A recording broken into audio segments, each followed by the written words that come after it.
Hey there, I'm Alan Matthews, and in this video we're going to talk about the La Paloma and how you can go about learning it and kind of the challenges that you will face in doing so. The La Paloma is a pretty epic piece. It's very popular. A lot of people have played it, and with good reason. It's just because it's so good. And one of the things that makes it so good is the fact that it has these two underlying rhythms that move throughout the entire thing, and they contrast each other so well. We have this bass going on here, da da dun dum boom, and then we have this, then that's very rigid and starchy, and in the top we have this really luxurious da da da da da da, this really seductive and kind of romantic even melody on the top of that, while we imply that this other rhythm is going on constantly underneath it. It's very, very cool. I've created a course on the La Paloma and I've gone through it with a fine-tooth comb, talked about how to go about learning it, kind of some quick ways that you can shortcut the learning process so you're not just going note by note trying to memorize the thing, but actually look at it structurally. And just to give you a taste of what I've done with it, I've broken it into small sections, and so 8 little small sections that we deal with, and we just go really deep into each one of those.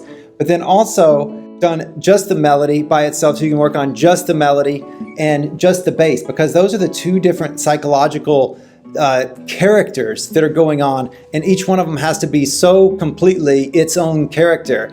And if you start to blur those lines, it just doesn't really work. And so having them separately enables you to really delve into the psychological character of each part, which is super fun. And then to be able to put them back together is a little bit schizophrenic, but that's kind of the quick change artist that we have to do as musicians. I've included a tab version, and whenever you move up the neck and everything, it makes it a whole lot easier. If you're not used to reading notes very much in the higher positions, then it does make it a whole lot easier. And I talk a lot about how to memorize those parts that go up higher, so you don't have to constantly be fussing with it. But the tab is included if you're not a great reader or if you would like to use that. And then also I've got a colored version where the string changes are in different colors, so you can look and see that as well as just another reference. And of course there's also just the full sheet music that you can do as well, with extensive fingerings and positions and everything else.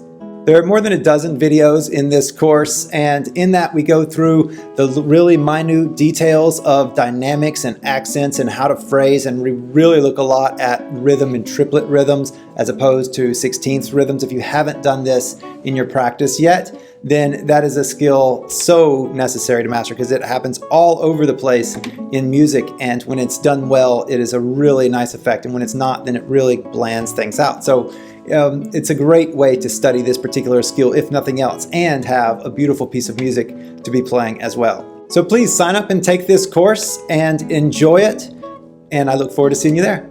Take care. Bye-bye.